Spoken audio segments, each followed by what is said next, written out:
¿Qué tal? ¿Cómo están? Bienvenidos a Ponte en Acción. De nuevo, el pulso al mercado, un mercado que le duelen muchas razones. Hay muchas razones que explican estas caídas contundentes. Datos de empleo en Estados Unidos que no contribuyen a despejar las dudas en torno a unos recortes de tipos de interés de la Reserva Federal. Tampoco contribuye la propia Reserva Federal. Eso a su vez está pesando sobre el mercado de criptodivisas. Estamos viendo un hundimiento en toda regla de Bitcoin, Ethereum, Binance y un largo etcétera, ante las dudas que hay también sobre la inteligencia artificial, que ni siquiera el gigante Nvidia, más de 4 billones de capitalización bursátil, han podido devolver la confianza sobre los inversores. Duraba muy poquito, menos de ayer, recordemos, abría con subidas del 5%, finalmente cerraba con caídas del 3%, a pesar de que ha ganado un 60% más en su tercer trimestre fiscal. Eso no ha despejado las dudas sobre las valoraciones exigentes de la inteligencia artificial, sobre ese CAPEX, esas inversiones en infraestructuras para hacer centros de datos, y en cuánto se traducirá, en cuándo se producirá esos retornos a futuro, esa impaciencia del mercado. Pero además también se desvanecen las esperanzas de recortes de tipos de interés de la Reserva Federal. Y además, por si fuera poco, hoy en Asia, bueno, lleva toda la semana, ¿no?, anunciándose, anticipándose un plan de gasto de un plan fiscal de Japón. Pues bien, ya tenemos nombre y apellido para ese plan fiscal. Se llama 135.000 millones de dólares para seguir aumentando la deuda japonesa, y que ha dejado también muy inquietos a los mercados. Caídas muy importantes en las asiáticas, en Tokio, en Hong Kong, en Seúl, por ese fuerte componente tecnológico, con caídas importantísimas para SoftBank de doble dígito, caídas del 12% también en SK Hynix, en Samsung Electronics. La sangría ha sido total en Asia, y de momento se está viendo también caídas muy importantes en las bolsas europeas. De momento también esa incertidumbre, que eso sí, se reduce no por los datos macro ni por la inteligencia artificial, sino en el ámbito geopolítico, la otra pata del mercado y de los inversores. Esas negociaciones de paz, ese plan de 28 puntos de Trump que contempla que se eliminen gradualmente las sanciones a Rusia, está dejando caídas en el precio del petróleo, en una clara señal de que habrá mayor oferta en 2026, y por lo tanto está cayendo el precio del petróleo, también el precio del gas europeo. Y como decíamos, Bitcoin, que bueno, pues está en su nivel más bajo en 7 meses, desde aquel famoso abril, y esas dudas sobre los aranceles. Vamos a ver los gráficos a continuación, vamos a ver lo que está haciendo el IBEX 35. Ya saben que está echando tierra de por medio y está perdiendo los 16.000 puntos, 15.790, corrigiendo un 1,27%.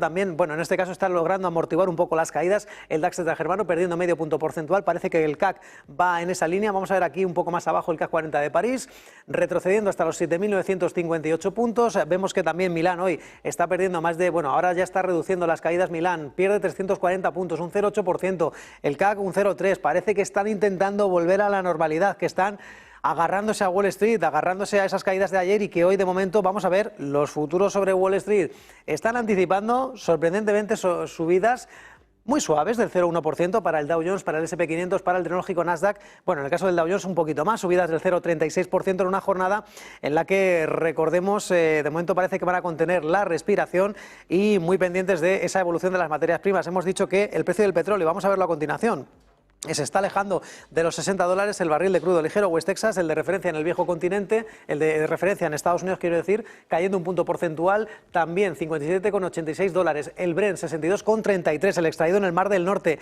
Esas posibles eliminación gradual de sanciones a Rusia, a tenor de lo que está tejiendo entre bambalinas Washington y Moscú para poner fin al conflicto en Ucrania, y que contemplaría, entre otras muchas cuestiones, como la cuestión de seguridad de Ucrania, en este caso también recordemos la seguridad de Ucrania, o la capitulación de Crimea, del Donbass, pues también contemplan menores sanciones a Rusia. Eso se está poniendo en precio, en señal de que va a haber más oferta de crudo. Y sobre todo, recordemos también, eso también está pesando sobre el oro. Se reducen algunas incertidumbres, algunos riesgos globales, y el apetito por los activos refugio como el oro, que cae un 0,9%, $4.037 la onza, y la onza de plata en los $49 exactos. Ahora mismo 48,99, perdiendo la plata. Cuidado, el desplome de la plata de más del 3%, claro que se revaloriza más de un 50% este año. Y ahora vamos a contarles los protagonistas del mercado.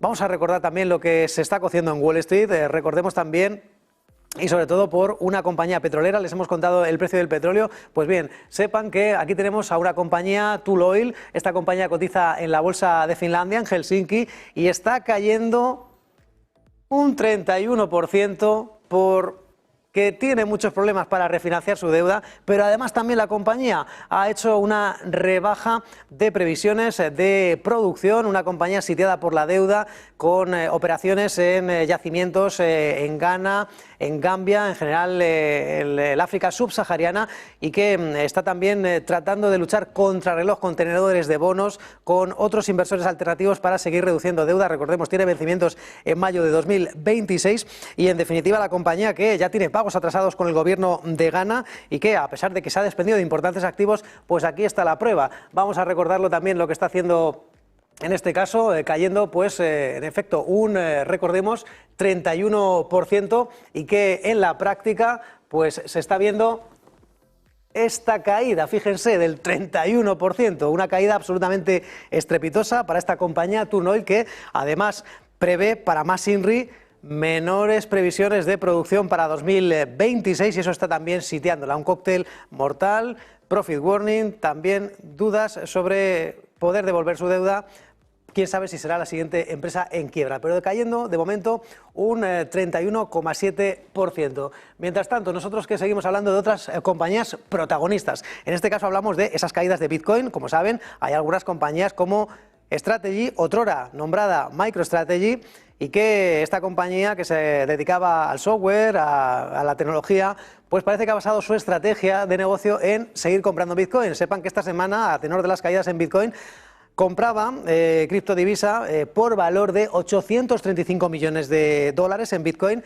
Y bueno, pues sepan que se está perdiendo bastante en preapertura, cayendo un 5%. Recordemos, Strategy, que quién sabe si volverá a comprar más Bitcoin aprovechando estas recientes caídas, que recordemos está en mínimos de los últimos 7 meses, borrando de un plumazo todas las caídas de este 2025. Esos son los protagonistas del mercado. Vamos a ver ahora la interpretación, vamos a ver algunos movimientos clave, algunos soportes y pistas que nos puedan indicar en qué punto se encuentra Bitcoin y el resto de mercados. Daniel Santacreu, analista independiente. ¿Qué tal? Buenos días. Hola, muy buenos días, Manuel. ¿Qué tal?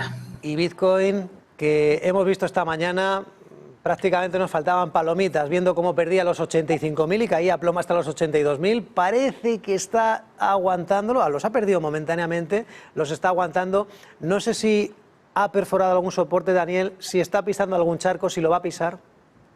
Sí, efectivamente, estamos viendo pues caídas generalizadas en todos los mercados, consecuencia de la caída, que el giro y vuelta que vimos en la sesión de ayer en Wall Street. Si hablamos del Bitcoin, pues vemos una caída bastante importante desde los máximos que se alcanzaron pues el pasado 6 de octubre, a principios de octubre.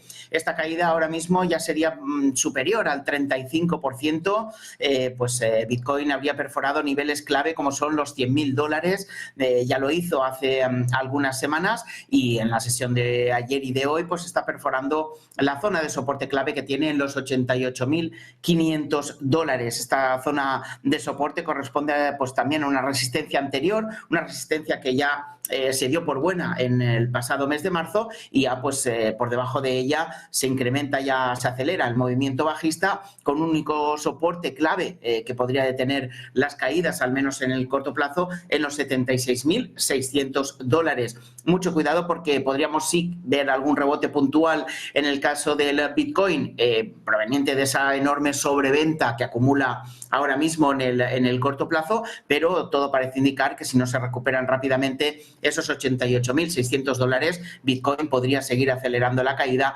hasta el soporte o la zona clave que tenemos ahí en los $77.000. Por tanto, mucho cuidado con tratar de adivinar dónde está el suelo en el Bitcoin. Hablaríamos pues de un cuchillo que está cayendo, intentaríamos no cogerlo, esperar a que se forme algún suelo de mercado, algún nivel clave que nos permita pensar en un rebote técnico, pero hoy por hoy el Bitcoin es un activo bajista desde los máximos pues desde el pasado mes de octubre, es decir, desde la zona de los $126.500 que llegó a tocar en octubre.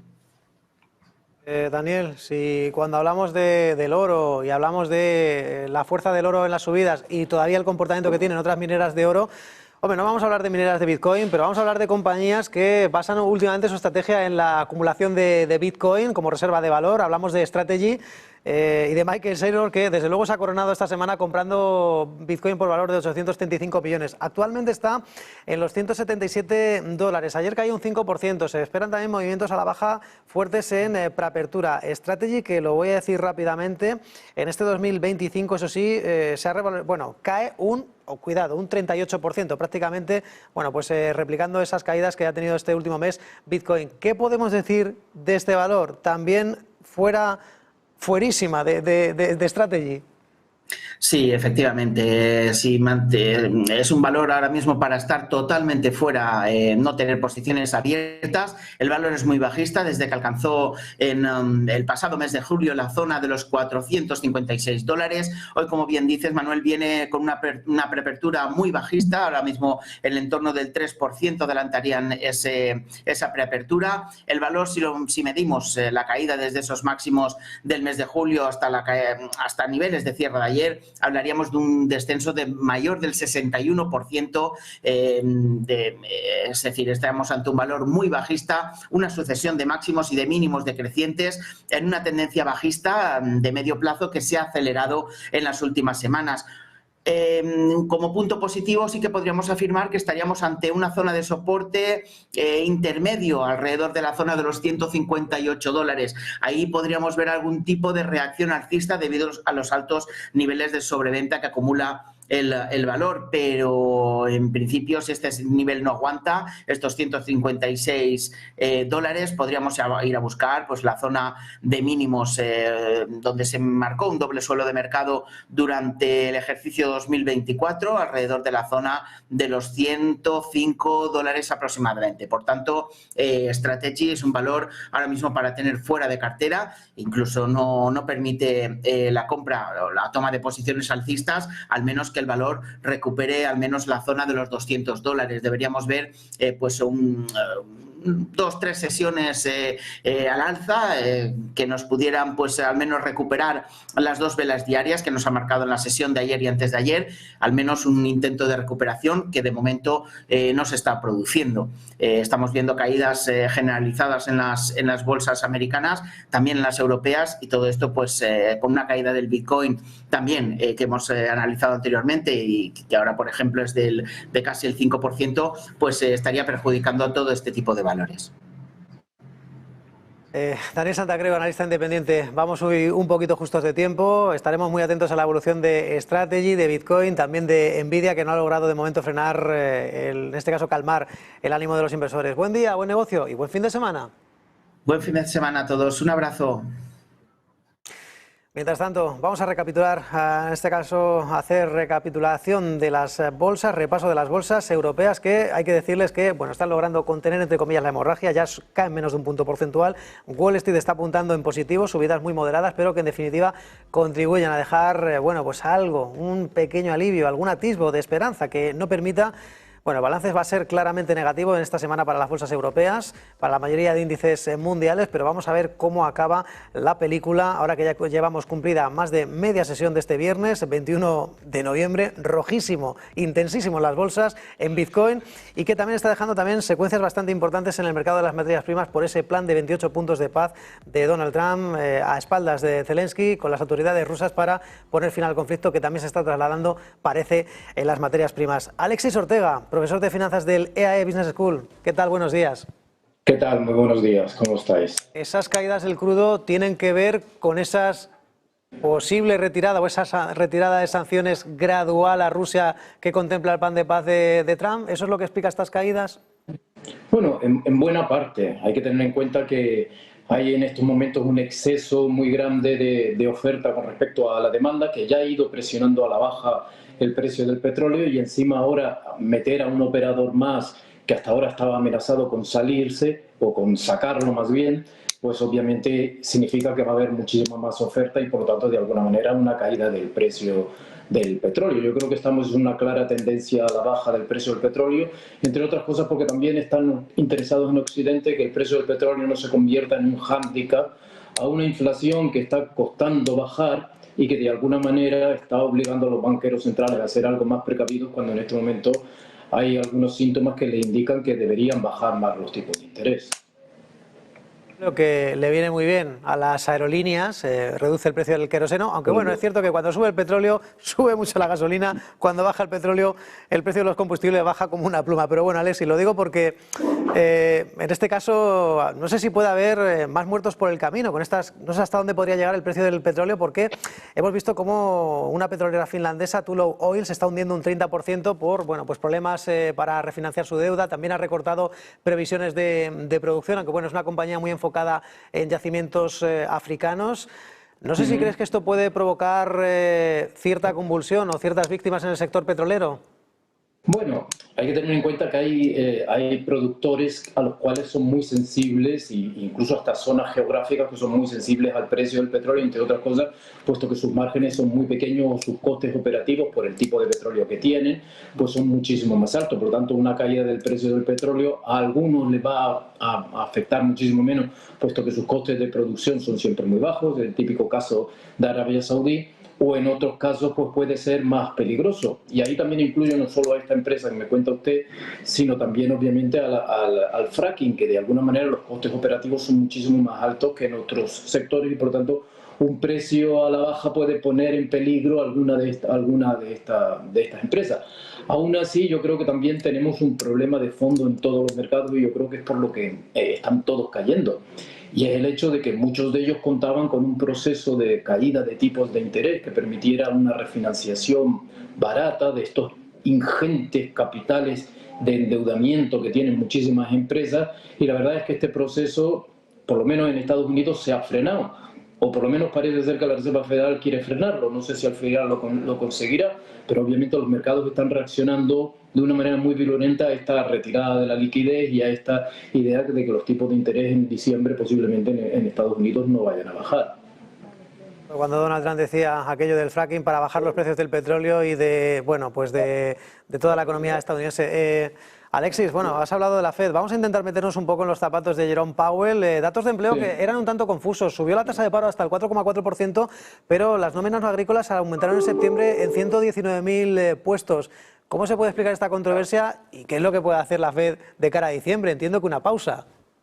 Sí, yo creo que los grandes problemas que tiene ahora mismo la Reserva Federal no vienen más bien por una especie de rebelión o dentro de su propio organismo, del FONC. En el FONC hay personas que de alguna manera están diciendo que no hay que bajar más los tipos de interés, que se ha llegado ya a un nivel neutral, mientras que hay otros, algunos de ellos muy recientemente llegados, que hablan de una agresiva bajada de los tipos de interés, apelando pues a la desaceleración, pero también incluso al cambio a la tecnología que ha hecho que sea más productiva y por lo tanto de alguna manera sea menos sensible a un mercado laboral que es de alguna manera todavía mixto. Y yo creo que lo que está sucediendo en la Reserva Federal es que Jerome Powell está primero intentando mantener un cierto grado de independencia en esa lucha de Donald Trump, pero también intentando mantener un quórum dentro del propio FONC que está costando muchísimo trabajo llevar adelante. Y yo creo que la opción que ha optado, por lo que ha optado ahora es cubrirse detrás de este argumento de que sin datos económicos no podemos tomar ninguna decisión, que es lo lógico, pero en el fondo creo que hay una cierta rebelión dentro del FONC que él de momento no está logrando arreglar. La respuesta del mercado inmediatamente ha sido, pues ponemos en duda la inteligencia artificial, ya la inteligencia artificial, pues los datos de Nvidia que nos apareció el otro día, pues de alguna manera no han alejado, pero de alguna manera han suavizado todo ese tema. Pero tenemos otro gran tema, es el tema japonés y la financiación barata que se puede estar acabando con un banco de Japón subiendo tipos de interés o con una rentabilidad del bono japonés a largo plazo muy alta. Y luego encima tenemos el problema de la Reserva Federal, que cuando hace apenas 2 semanas se hablaba de bajada de tipos de interés en diciembre y en el primer trimestre del año que viene, pues prácticamente el de diciembre, a efectos de probabilidad en estos momentos, ha desaparecido. Estamos con una probabilidad por debajo del 50% de bajada de tipos de interés en diciembre, cuando hace apenas 2 semanas era del 97%, o sea que el mercado la daba por segura y ahora prácticamente se ha desaparecido. Estos 3 focos o estos 3 puntos son los que yo creo que están afectando al mercado de alguna manera y hasta que no se clarifiquen, pues vamos a tener virulencia. Fíjese que a lo mejor Powell se va a ver obligado a tomar una decisión si la reacción del mercado a esa no bajada de tipo de interés continúa siendo de la virulencia que estamos viendo últimamente, es decir, con fuertes caídas y con todavía dudas sobre la inteligencia artificial. A pesar de todo este entorno de riesgos, hoy vemos caídas para la onza de oro y la onza de plata. ¿Esto cómo se explica, Alexis? No sé si hasta qué punto los no recortes de tipos de la FED afectan también a la cotización de los metales preciosos.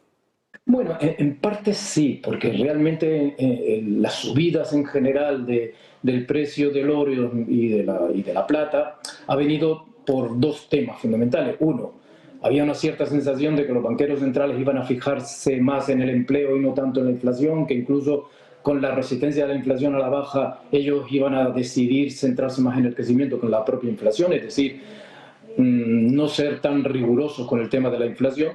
Y luego más tarde el tema de la reforma del sistema monetario internacional, que yo creo que ese es un proceso que todavía sigue en marcha y que va a continuar y que por lo tanto va a permitir que el precio del oro continúe al alza. Lo único que pasa es que, claro, ahora quizás está más afectando el hecho de que la no bajada de tipo de interés por parte de la Reserva Federal les hace pensar al mercado que la inflación va a seguir siendo un tema fundamental, que están preocupados por la inflación y por tanto por ese lado el oro y los metales preciosos se ven un poco, digamos, perjudicados, puesto que en el fondo subían para compensar ese riesgo de que los banqueros centrales se dedicaran más al crecimiento que a la inflación. Una inflación que, repito, que por mucho que se diga, es una inflación que no está controlada del todo y no garantiza que se puedan bajar los tipos de interés, pero tenemos un mercado muy adicto a la liquidez y a unas expectativas de bajada de tipo de interés que en cuanto se eliminan, pues empezamos a tener problemas.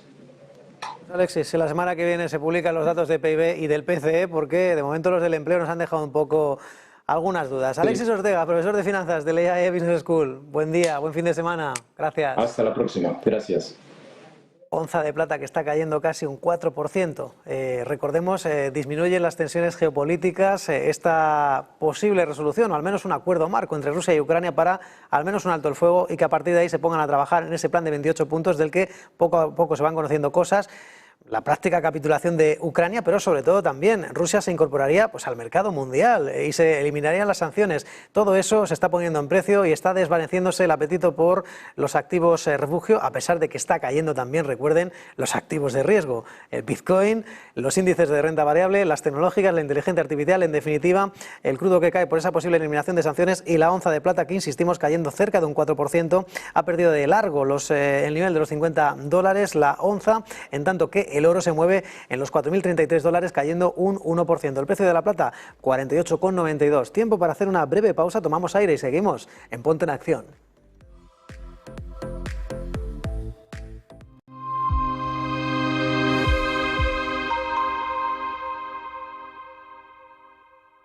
Dice el español, Merz afirma que Alemania ya no puede sostener el estado de bienestar y pasará la tijera al sistema de pensiones. Acaban de abrir la caja de Pandora. El lío es espectacular.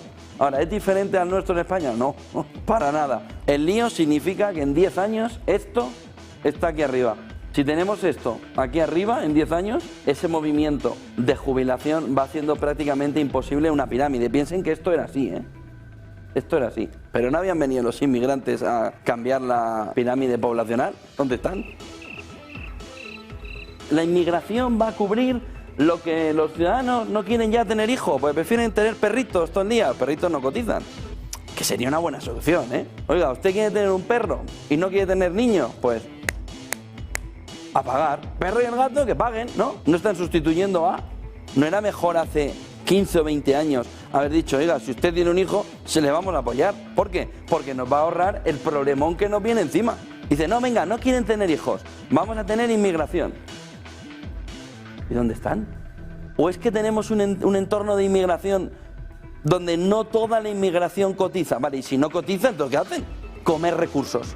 Ah, y si comen recursos, no solucionan el problema. Si esto no es una pirámide, esto es una broma. ¿Qué es lo que dice Merz? O hacemos un cambio, o aquí no tiene pensiones ni Peter.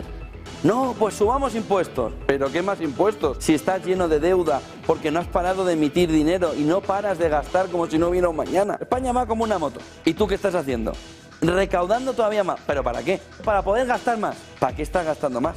¿por qué no utilizar los momentos donde la economía te da un excedente para hacer las reformas? Nadie se mete cuando las cosas están bien. Cuando las cosas van mal, no vamos a meternos, pero ahora ya no tienen margen de maniobra.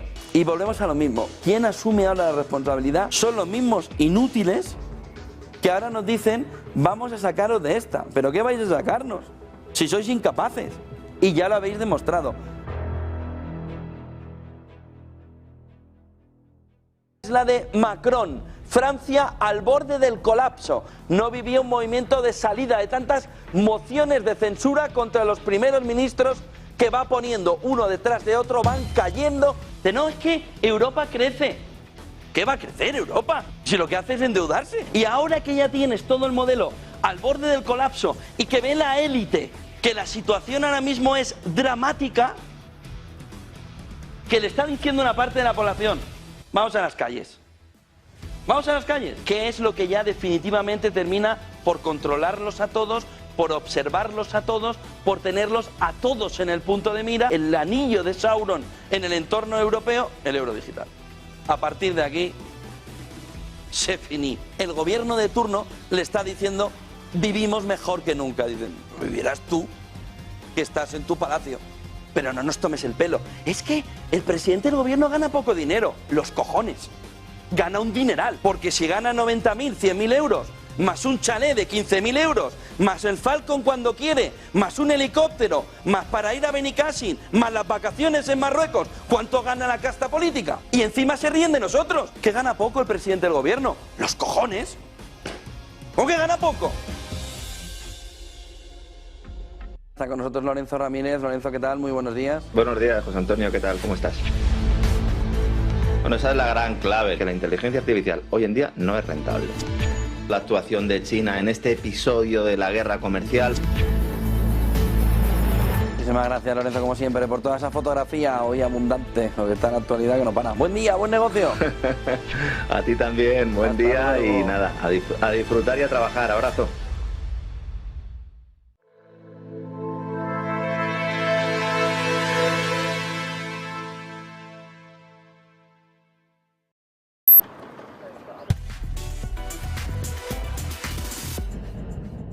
Al filo de la 1 del mediodía continuamos en Ponte en Acción tomando el pulso al mercado, un pulso que se desvanece, pero que, bueno, pues hay señales de recuperación mínima del pulso. En Wall Street los futuros apuntan en positivo, subidas que son leves de apenas el 0,1%.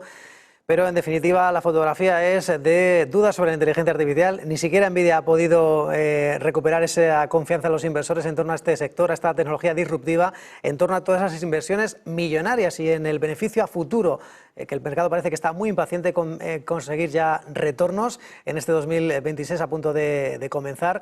Mientras tanto también dudas sobre el mercado laboral estadounidense, dudas sobre los recortes de tipos de interés, también un plan fiscal de la primera ministra japonesa que está elevando el bono a 10 años, tumbando al yen a mínimos anuales frente al dólar y en definitiva una postal un tanto compleja, pero vamos a intentar ver cómo se afronta desde la industria de gestión de activos este tipo de movimientos. Entiendo que con más calma de lo habitual, que son gente de otra pasta. Vamos a saludar a Ricardo de los Ríos, director de ventas en BNP Paribas Asset Management. ¿Qué tal, Ricardo? Buenos días. Hola, muy buenas. Todo muy bien, muchas gracias. A pesar de la que está cayendo, entiendo que a pesar de esas señales difusas del mercado laboral, 4%, crece la tasa de paro al 4,4%, pero aumenta la creación de empleos, de la variación de nóminas no agrícolas, que hay muchas dudas sobre la inteligencia artificial, sobre la Reserva Federal. Entiendo que vosotros confiáis en que en todo se reposicione, que son pasajero o hay algo más. ¿Hay preocupación realmente por toda esta posible burbuja o no tecnológica?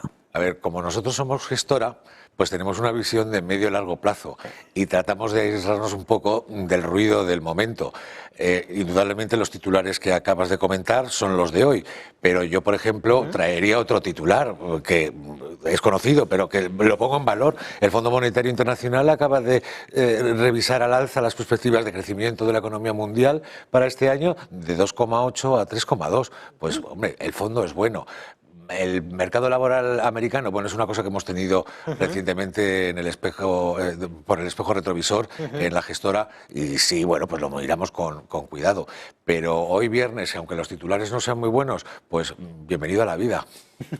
Bueno, el vaso medio lleno, ¿no? Vaso medio lleno. También Bruselas, ¿no? La Comisión Europea mejoró sus perspectivas de otoño para la zona euro, para las principales economías. Hay que ponerse el foco en el medio y largo plazo. Eso nos traslada automáticamente a 2026. No sé si ya estáis haciendo movimientos en vuestras carteras de cara a este próximo ejercicio y, en definitiva, ¿cuáles son las perspectivas para la renta variable? Pues mira, justo ayer sacamos las perspectivas para 2026, entonces ya estamos pensando en 2026. Las perspectivas para la renta variable y para la inversión en general para 2026, yo lo plantearía con una pregunta tipo test. ¿En qué se debe de fijar un inversor en 2026? 1. ¿Van a notarse ahora los efectos de los aranceles de Estados Unidos? 2. ¿Se va a seguir invirtiendo mucho dinero en inteligencia artificial? 3. ¿Es el momento de Europa? 4. ¿La desaceleración china? 5. Todas las respuestas anteriores son correctas. Ya ha dado pistas, ya ha dado pistas. Esa es la respuesta correcta, ¿no? La respuesta 5, ¿verdad? Sí, eso. Pues vamos a ver, seguimos pensando que la economía es sólida. La economía a nivel global es sólida. Los siguientes podemos hacer zoom. Pero hay bastantes motivos. Hombre, que digo que, por ejemplo, la respuesta número 1, que era vamos a notar ahora los aranceles de Trump, pues es más que razonable que sí, con todas las implicaciones que tiene eso en el empleo, con las implicaciones que puede tener en la inflación. Comercio, cadena de suministros. Ahí está, sí. Ahí está. Pero, por ejemplo, acabamos de asistir al cerrojazo de la Administración Federal de Estados Unidos y tampoco los datos de consumo se han visto muy perjudicados. Hombre, indudablemente es un problema. Los aranceles, pues es que a pesar de los aranceles, la economía ha demostrado una gran resiliencia a lo largo de estos meses. Por eso digo que a lo mejor empezamos a ver los resultados a partir de ahora. Y en cuanto a Europa, pues esperamos un gasto tremendo que va a impulsar la economía. Pues esos son panoramas, esos son circunstancias que debemos tener en cuenta en el panorama para invertir el año que viene. Y con todo ese panorama, has puesto también el foco en China. ¿Dónde veis valor? ¿Dónde veis oportunidad? ¿Más en Europa? ¿Más en emergentes? Pues emergentes, teniendo en cuenta la posible evolución del dólar, a lo mejor habría que fijarse en economías emergentes que estuviesen menos expuestas a las exportaciones. En el caso concreto de China, lo que pasa que encontramos que es más difícil que siga creciendo en base a exportaciones y real estate. A lo mejor, bueno, y de hecho ya lo estamos notando en China, está más preocupada por un aumento del consumo, porque no perdamos de vista también que en China hay una población muy grande que va aumentando la edad, o sea, China va envejeciéndose. Y otra cosa en la que va a invertir China va a ser también en tecnología, ¿vale? Entonces está reorientando su economía y a eso debe prestar atención un inversor en emergentes. Que si hablamos de tecnología podríamos hablar también de Corea del Sur. Sí. Por ejemplo. No, pero yo hablar por países, podríamos hablar también de Taiwán o de Corea del Sur. Lo que pasa es que a lo mejor hay esos países que son muy tecnológicos o tienen una economía muy vinculada a la tecnología, igual están más vinculadas específicamente al chip. Entonces, bueno, pues... Más diversificación, ¿no? Ahí está. Y China es el gigante perfecto para esa diversificación. ¿Veis valor en el sector tecnológico? También todo lo que se pueda aplicar al sector salud, al envejecimiento poblacional, al estilo de vida saludable. Foco en emergentes, digamos, en detrimento de Europa y Estados Unidos. No sé si tenéis, ¿cuál es vuestra, digamos, si tenéis algún tipo de estrategia en BNP Paribas para configurar todo ese tipo de cuestiones que me señalabas? Vale. Ahora, más corto plazo y quizá con la visión puesta de aquí a final de año, estamos más en renta variable y estamos empezando a pensar más, sobreponderar más renta variable europea. Que se ha quedado más rezagada respecto del crecimiento de los Estados Unidos, pero a lo mejor es interesante empezar a pensar más en Europa y, por tanto, sobreponderarla. Y entiendo que algún tipo de sector dentro de Europa, has hablado del plan de gasto en defensa, El sector financiero entiendo que, bueno, es cierto que los tipos de interés ya en el nivel actual, hemos visto cómo se han penalizado, sobre todo la banca europea, la banca española, el margen de intereses. No sé cuáles serían los sectores dentro de Europa para configurar esas carteras en 2026. ¿Dónde veis más oportunidad dentro del viejo continente? En Europa y a nivel global, la tecnología nos gusta mucho.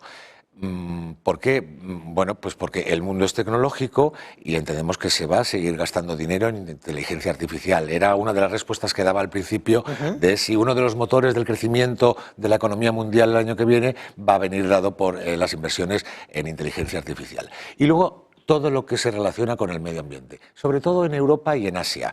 En otros países a lo mejor está menos considerado, pero el plan de gasto de Europa son 210.000 millones, me parece, en el plan de renovación de fuentes de energía en Europa.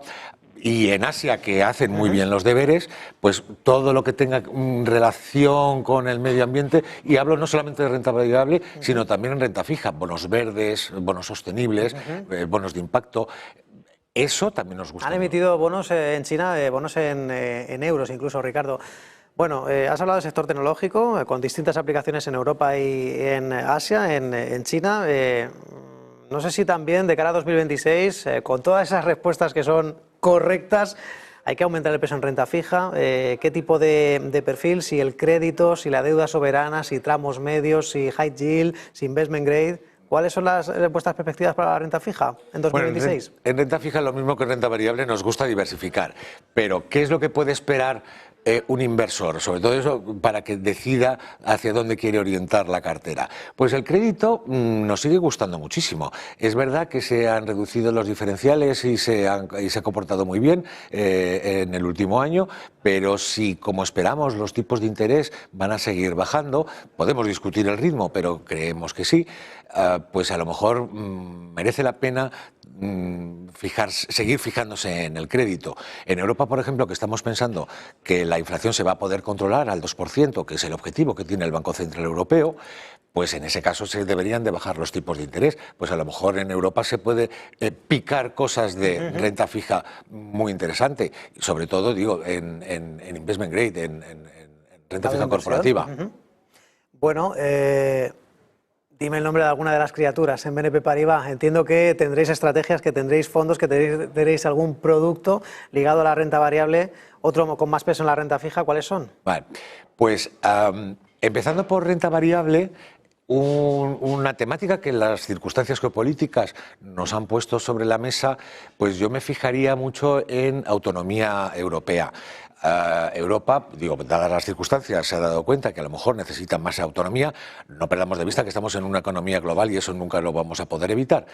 Pero se han decidido gastar 800.000 millones de aquí a 2030 en materia de defensa. Se ha decidido los 240.000 millones que decía antes para renovar las fuentes de energía en Europa, 42.000 millones para la ley europea del chip.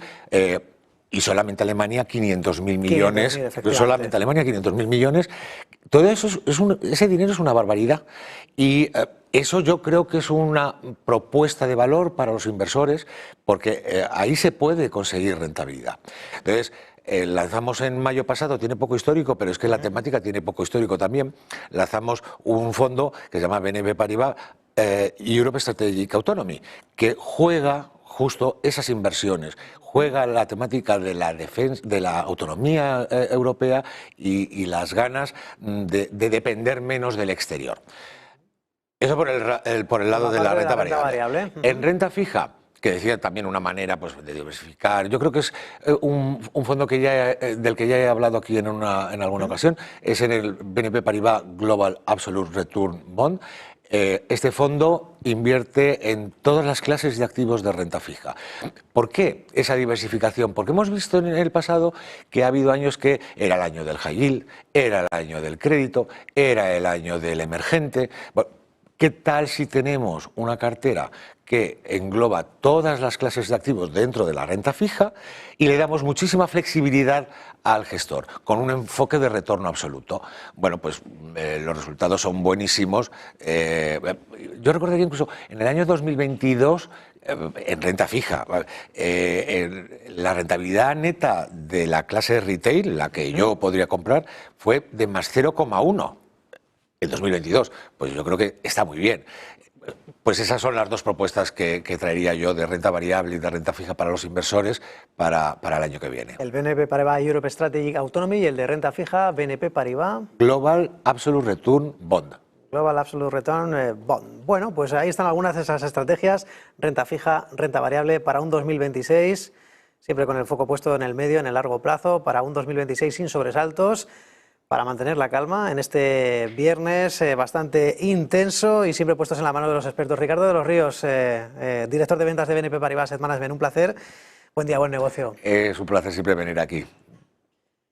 Y en definitiva, que tenemos el rojo en las bolsas europeas. Vamos a recordar si están reduciendo esas caídas en un día bastante complejo. De momento observamos cómo los movimientos más destacados son de, bueno, pues caídas para la bolsa de Ámsterdam del 1,5%.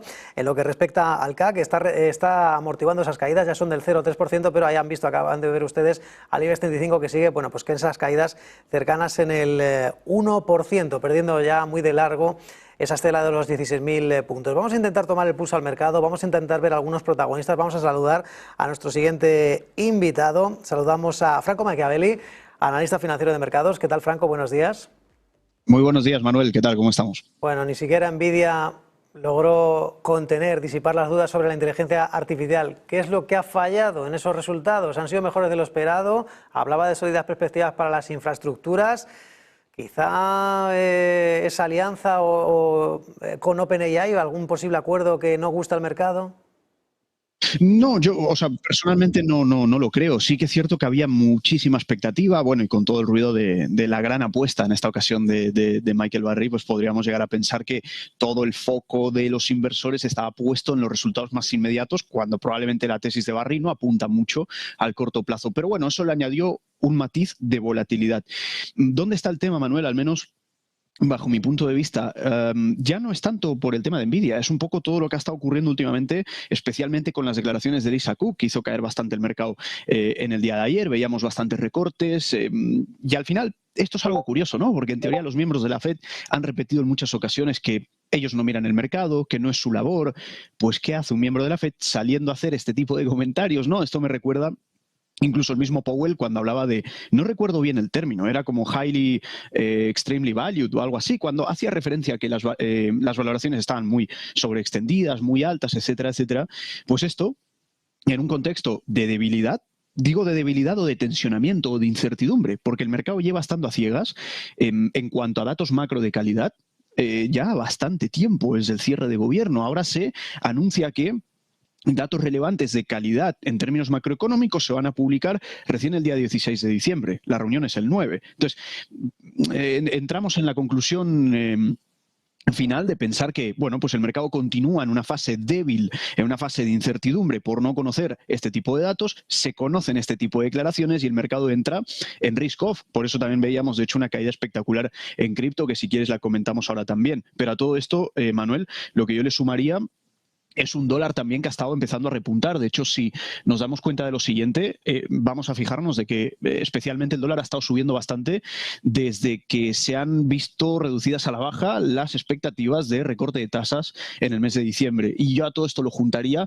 con lo que vendría a ser pues, esas declaraciones que hizo la Fed hace no mucho respecto a la flexibilidad con el objetivo de inflación del 2, donde muchos interpretaban que habían eliminado la restricción de llegar al 2, ni mucho menos. Eliminaron la flexibilidad con el camino consecuente de llegar al 2, o sea, más restrictivos, menos flexibles para llegar al 2. Y te encuentras con una inflación que sigue estancada, pues es relativamente congruente que en las minutas de la Fed haya habido dispersión. Entonces, todo eso el mercado lo interioriza o lo refleja con ligeras subidas en el dólar, que esto no deja de generar contracción de liquidez en muchos activos de riesgo. Y precisamente por eso estamos viendo todo lo que hemos estado viendo en estas jornadas, a pesar de Bitcoin, ¿no? Que si quieres lo comentamos ahora también, pero bueno, en general es un sentimiento que Nvidia, ok, pero el fondo de mercado, la parte macro, nos falta ese otro check, y eso es lo que está reflejando un poco la incertidumbre y el tensionamiento en los mercados, ¿no? Vamos a hablar de, ya que lo citabas, las criptodivisas. Recordemos, Bitcoin, que ha llegado a caer más de un 6%, de momento, pues en tiempo real, lo vemos en los 82.122, un nivel muy importante, porque, bueno, pues lo ha llegado a perder momentáneamente, luego lo ha recuperado, parece que lleva ya unas cuantas horas en ese nivel. No sé si esas no recortes de tipos de interés de la FED que se desvanecen, esos datos de empleo confusos, esas dudas sobre la inteligencia artificial, sobre el sector tecnológico, ¿están pesando en Bitcoin o hay algo más? Muy buena pregunta, Manuel. Yo creo que sí, que hay algo más, y probablemente lo explique un poco más lo que sería la fontanería monetaria incluso. Yo no soy un experto en fontanería monetaria, sigo a Michael Howell como teorías de liquidez, etcétera, etcétera, busco aprender mucho de ellos, y sí que es cierto que se está hablando bastante, bueno, primero se está hablando bastante últimamente de esta imagen, de este gráfico. Lo que estamos viendo arriba es el rendimiento del bono a 2 años, aunque veamos caídas, un rendimiento, no es el precio. Y abajo, la cotización o el avance year to date, es decir, desde principios de año hasta la fecha en Bitcoin, que ya oficialmente, como muchos están viendo, ha llegado a terreno negativo. Es decir, aunque suene raro el titular, y yo soy pro Bitcoin, que conste, pero actualmente paga más el rendimiento a 2 años del bono americano que Bitcoin, en términos de rentabilidad hasta la fecha, mínimamente, que se entienda, ¿no? Entonces, cuando hablamos de esta gran, digamos, sobreventa que ha habido en Bitcoin, de hecho, lo señalaban desde Zero Hedge, que es el nivel más amplio de sobreventa desde agosto del año 2023, que se dice pronto, pero es bastante, aquí deberíamos unir varios factores que acaban siendo un desencadenante en términos de liquidez y fontanería monetaria que pueden llegar a explicar el movimiento contractivo en Bitcoin. ¿A qué me refiero? Hemos dicho antes, un dólar subiendo es contractivo para muchos activos. El oro lo aguantó bien, pero otros activos de riesgo más o menos. Hablamos de que Bitcoin por propia naturaleza tiene algo de, ¿cómo le diríamos? Beta agresiva, ¿no? Es un poquito más agresivo de lo que se puede mover otro activo de riesgo. Vemos ese coste de oportunidad frente al activo sin riesgo, que es el bono americano, ¿no? Eso por un lado, y últimamente se está hablando bastante también de lo que sería el teardrop event, el evento lágrima, ¿no? Como le llaman. Entonces, si prestamos atención a uno de los digamos, participantes que puede llegar a haber detrás de todo esto, que son grandes compradores de Bitcoin, en este caso, que fueron precisamente fondos de arbitraje, es decir, fondos que les da absolutamente igual. Pueden comprar Bitcoin, pueden comprar soja, lo que sea. Pero estos fondos hacen arbitraje, precisamente utilizan la famosa estrategia del market neutral, el mercado neutral, y ellos lo que hacen es, solo les interesa la diferencia que pueden llegar a arbitrar. Bueno, pues cuando hemos estado viendo fuertes aumentos en las tensiones o fuertes tensionamientos o aumentos en lo que es la inestabilidad del basis trade, que se le llama, es decir, lo que se dedica precisamente a todo lo que es treasuries del lado de fondos que hacen arbitraje, hemos estado viendo cómo eso coincide precisamente con una demanda de Bitcoin que ha estado cayendo. Es decir, si a esto le sumamos además de que, digamos, mucho inversor minorista ha estado comprando menos las caídas últimamente. Y yo creo que a esto se le suma que como ya estamos al final de año, ¿qué queda? Menos de 2 meses. El inversor minorista ya no se la va a jugar tanto, va a preferir consolidar todo su año, que además ha sido un año muy bueno, que a veces se nos olvida y miramos el gráfico de 1 minuto, pero el gráfico en general de todos los mercados ha sido muy bueno, salvo Bitcoin, que ahora se está contrayendo. Por lo tanto, en definitiva, por resumirlo, Manuel, dólar evidentemente subiendo genera contracción. Beta agresiva de un activo en un entorno de risk-off o de debilidad no ayuda, y si le sumamos el mayor efecto de todos, que es los fondos de arbitraje que evidentemente redujeron posiciones en lo que es Bitcoin, en esa estrategia de market neutral del basis trade que llevan a cabo para hacer arbitraje, esto puede llegar a explicar gran parte de lo que hemos estado viendo, no solamente en activos de riesgo, sino especialmente en Bitcoin, como comentamos ahora, ¿no? Bueno, pues has hablado antes de fontanería monetaria, lo has argumentado bastante bien, pues todos los problemas a los que se enfrenta Jerome Powell. ¿Tú crees que, por todo lo que me has dicho, cuando llegue esos días 9 y 10 de diciembre, cuando vean el estado de las tuberías, se van a ver forzados a dejar los tipos como están? Damos por descontado que es que ante la falta de datos consistentes, de esa recopilación del mercado laboral, de un PCE que vamos a conocer la semana que viene, por ahora la referencia es un IPC en el 3%, ante estos datos y la ausencia de datos, ¿mejor dejar los tipos como están, Jerome Powell? Bueno, podríamos llegar a decir que ellos margen tienen, ¿no? Si nos basamos en una medida muy, no sé si llamarlo estándar, pero una medida últimamente muy comentada, que es evidentemente el tipo de interés neutral, vamos a llegar a la conclusión de que margen tienen por si algo se rompe. Es decir, ellos siempre van a preferir pecar de, aunque suene raro, llegar tarde que adelantarse. Al mismo tiempo que si la cosa se tensiona demasiado en términos de crecimiento, empleo, etcétera, y yo esto lo repito mucho, van a sacrificar inflación antes que crecimiento. Eso está muy claro, ¿no? En ese doble mandato, pues evidentemente van a preferir, y lo han, digamos, dejado ver en múltiples ocasiones, esa postura. Ahora bien, en cuanto a lo que me comentabas, liquidez, reservas, el tema de reservas bancarias, que estuvo tensionando mucho el mercado, yo a esto le sumaría lo siguiente, no únicamente en la política monetaria pura de tipo de interés, llamada política monetaria convencional, recordemos, sino también, por otro lado, la política monetaria no convencional, que ya sabemos en qué consiste, que yo creo que poco a poco va a ser convencional, porque la llaman no convencional, pero lleva ya aplicándose mucho tiempo. Entonces, ¿por qué digo todo esto? Por el famoso fin del QT, por el famoso fin del quantitative tightening. A eso me vengo a referir de que tienen dos vías de margen. Tienen la vía de tipos de interés, política monetaria convencional, en comparación con el tipo de interés neutral, hay margen para bajar los tipos y seguir en un entorno contractivo o de control. Eso por un lado. Y por el lado de política monetaria no convencional, el QT ha llegado a su fin, por lo tanto, si hubiese mucho más tensionamiento, tendría el margen no de un QE super mega expansivo como el del año 2020. Ahora estamos en una fase de estabilización del balance de la Fed tras una reducción. Bueno, buen trabajo, ¿no? Bueno, pues esto genera paralelamente un poco de margen, no para, repito, QEs súper expansivos, pero sí para intervenir en el caso de que sea necesario. Y si le meto un condimento más, Manuel, todo el tema de Japón. Vamos a ver esto también cómo afecta en todo lo que es liquidez, y precisamente la Fed actualmente tiene una postura bastante cauta, creo que es normal, creo que es consecuente, pero al mismo tiempo no dudo que vayan a intervenir si así el mercado lo requiere. Ahora estamos en esa fase intermedia, entonces claramente no se la van a jugar. Dependiendo del dato que salga de PCE la semana que viene, ratificarán ese discurso, y a muy malas, pues sí, a muy malas el año que viene ya estaríamos viendo fuertes cambios que ahora mismo están ante una postura cauta, y lo que digo, es lo más normal. Van a ser tiempos fascinantes para los mercados estas próximas jornadas. Franco Machiavelli, analista financiero de mercados, muchas gracias. Buen día, buen negocio y buen fin de semana. Igualmente, Manuel. Gracias, igualmente. Pues muy pendientes de la situación y de los riesgos geopolíticos. Como saben, hemos tenido comparecencias de Christine Lagarde en un congreso bancario en Frankfurt, en la sede del Banco Central Europeo, también, lógicamente, con la presencia del vicepresidente de la entidad, el español Luis de Guindos, que, bueno, pues para terminar el programa con el vaso medio lleno, Luis de Guindos ha hablado de que la economía de la Unión Europea está funcionando mejor de lo esperado, asegurando que el nivel de tipos es apropiado. Luis de Guindos, que añadía que gracias al acuerdo alcanzado entre la Unión Europea y Estados Unidos, acuerdo comercial, se ha evitado una escalada en los aranceles. Sobre la inflación hablaba de los últimos avances que han sido positivos porque se acerca a ese objetivo del 2%. Recordemos, actualmente IPC en octubre en la zona euro en el 2,1%. Recordemos, en materia defensa, de Guindos subrayaba que el asunto es fundamental, recalcando además que Europa debe ser más independiente y aumentar su presupuesto en gasto de defensa.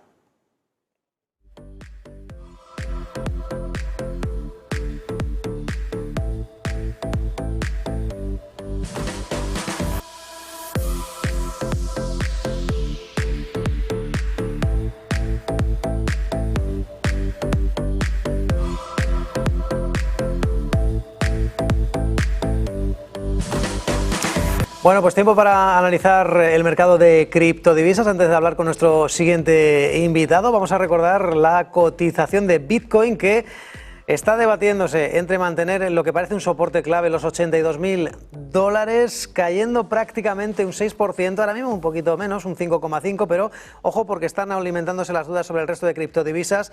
Pero en definitiva, Bitcoin $81.205, insistimos.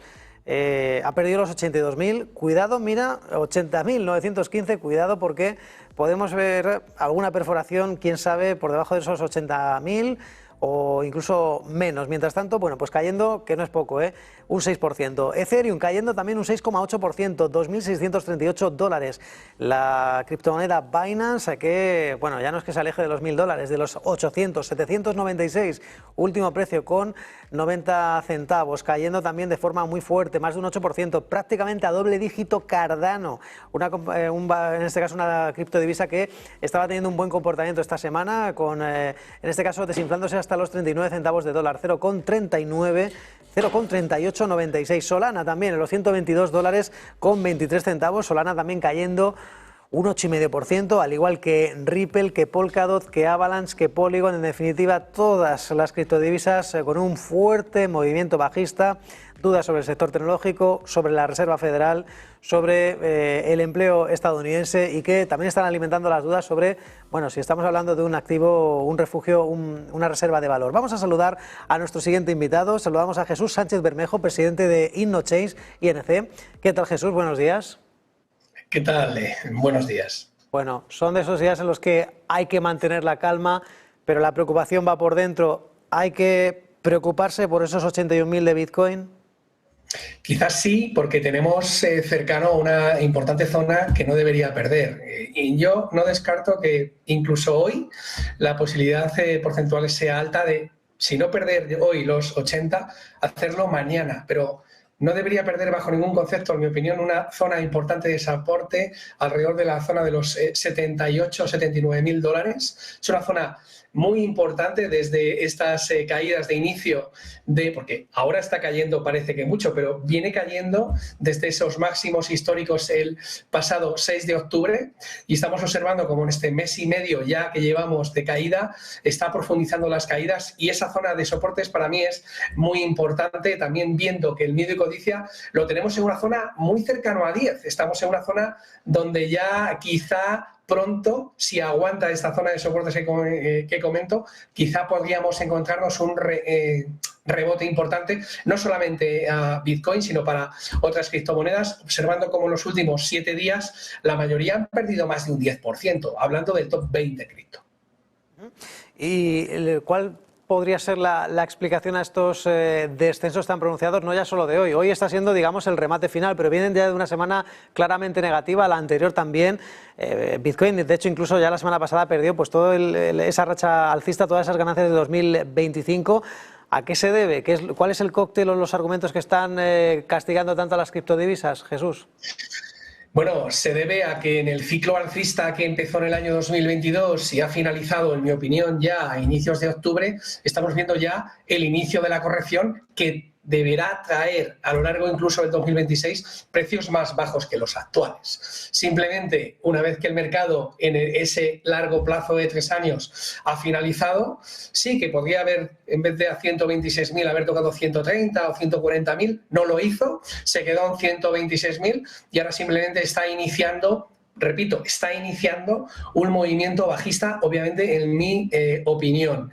Este movimiento bajista, en su primer módulo, estamos muy cerca de ver sus suelos, o al menos una zona importante, que repito, para mí la zona de los 78-79 es una zona importante. Quizá mañana con la luz, el alumbramiento de la ISO de 20.022 que bueno, pues va a cambiar el paradigma bancario internacional y que muchas criptomonedas o algunas de ellas, algunas tecnologías soportan ya este nuevo cambio a ISO 20022, nos encontremos un movimiento alcista en el mundo cripto. Es bastante probable.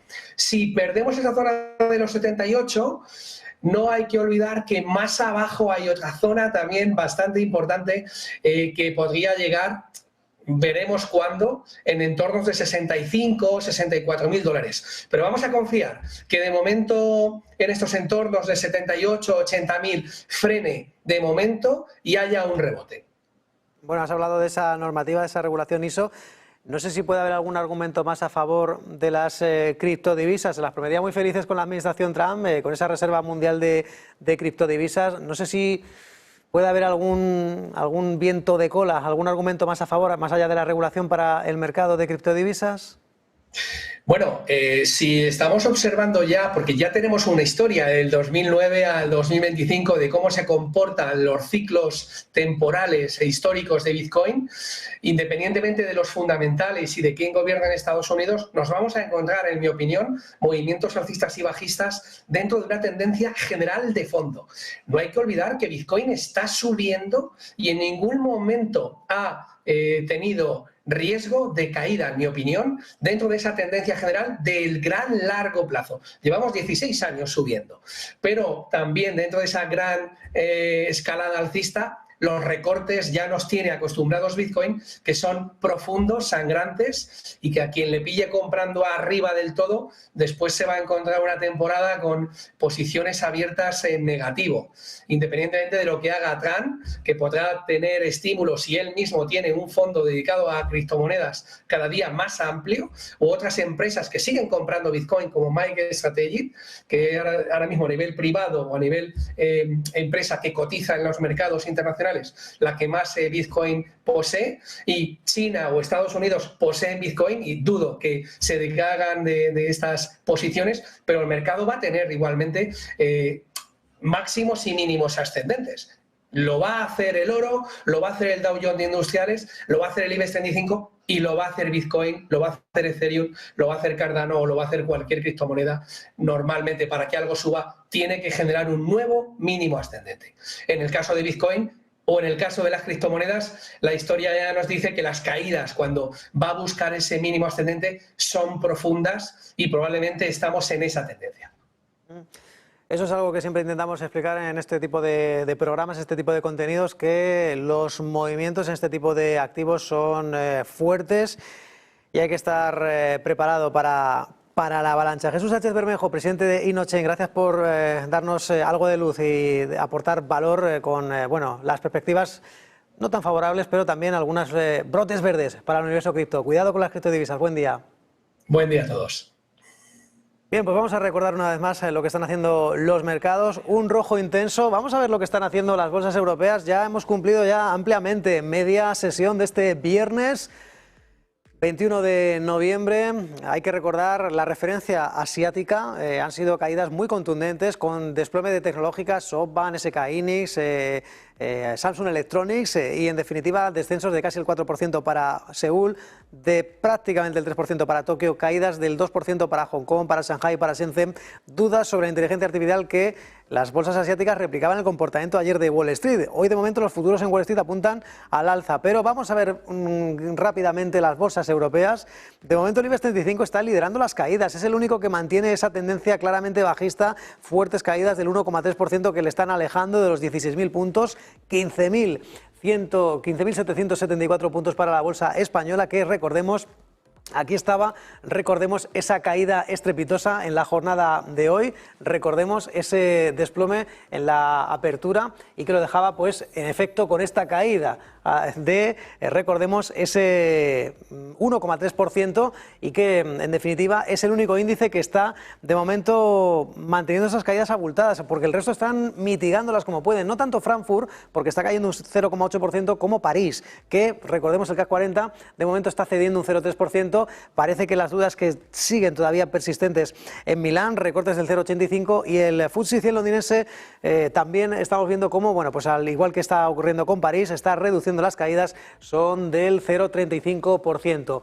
Y mientras tanto vamos a ver esos futuros en Wall Street. De momento, ya saben, anticipa ligeramente ganancias en la apertura, subiendo un 0,1% apenas. El S&P 500 está prácticamente plano y ojo porque amaga con darse la vuelta, amaga con darse la vuelta el futuro vinculado al tecnológico Nasdaq, que está poniendo en riesgo los 24.000 puntos. Bueno, en este caso los podría recuperar, ya veremos qué es lo que nos depara, perdía esos niveles clave, o los 46.000 del Dow Jones, que podrían ser historia o no. De momento parece que puede atacar los 45.900, futuro al alza del Dow Jones de Industriales del 0,3%. Muy atentos a las cuentas de Nvidia, a las cuentas de Strategy y con esa situación en la petrolera finlandesa Turn Oil. Mientras tanto, vamos a recordar también esa evolución de las materias primas, como un plan de 28 puntos de Donald Trump para poner la paz en Ucrania está contribuyendo a que baje el precio del petróleo, porque este plan contempla una eliminación gradual de las sanciones a Rusia, sobre todo el sector petrolero sería el gran beneficiado. Eso produciría mayor volumen de crudo en el mercado, en este caso muchos petroleros que están varados y con muchos compradores que están buscando alternativas. Pues bien, más oferta de crudo en el mercado para 2026 si se confirma esa eliminación gradual de sanciones a Rusia, y el mercado, que es una máquina de descontar expectativas, ya está descontando mayor oferta de crudo y menores precios del petróleo. Por debajo de los $60 el West Texas, 58,33, el Brent, el barril de referencia en el viejo continente, 62,87. Y estamos en un contexto de, bueno, pues se ha reducido en gran parte esa incertidumbre con ese plan de 28 puntos de paz. Todavía Zelensky y la Unión Europea tendrían que decir algo, tendrían que decir alguna palabra, pero eso está castigando a la onza de oro, cayendo un 0,47%, 4.057 para una onza de oro que, recordemos, se revaloriza más de un 40% este año, más de un 50% de ganancias de la plata en este 2025, que sin embargo hoy está dejando caídas mucho más abultadas, del 2,5%, 49,33 dólares. Y recordemos también la situación, para rematar todo este universo, este mar de dudas, la situación de Japón, con ese bono japonés a 10 años que ha añadido,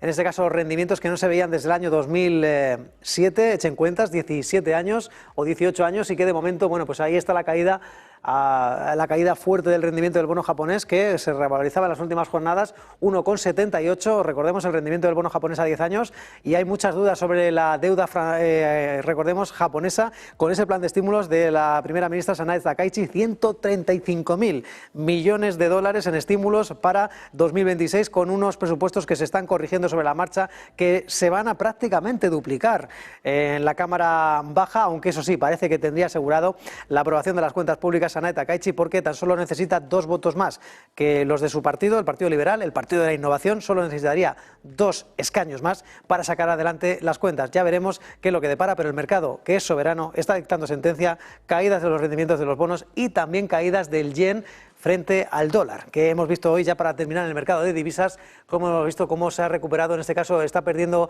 valor el billete verde frente al yen, otro de las monedas refugio por excelencia, en este caso ganando un 0,5% el yen, 156,67 unidades. Vamos a ver ya por último lo que está haciendo Bitcoin. Recordemos, muy importante, toda esta secuencia que les venimos mostrando en esta casa, Negocios Televisión, este especial, estas caídas estrepitosas sobre las criptodivisas, esos 80.000 o 78.000, cuidado, porque esto se mantiene abierto todo el fin de semana, no es como otros mercados, y de momento 81.696. Este era el momento en el que veíamos cómo Bitcoin, recordemos, caía de forma estrepitosa, perdiendo, recordemos, pasaba de aquí hasta aquí, y en definitiva todo este hueco, recordemos, todo este hueco que veíamos cómo perdía de repente, bajaba de los 85.000 a los 82.000. Bueno, pues ahora mismo, que le ha costado mucho mantener ese nivel de los 82.000, recordemos, Bitcoin, que ha logrado soportar ese nivel, de momento está en los 81.000. A 82.000 ya, 75 parece que vuelve a mantener ese soporte, pero dicen los expertos, las curvas pueden venir si perfora, si baja de los 80.000. Hasta aquí, recordemos, muy importantes, hasta aquí el bloque de mercados, pero también estamos muy pendientes de la política, en un momento en el que, como saben, ayer se confirmaba esa condena para el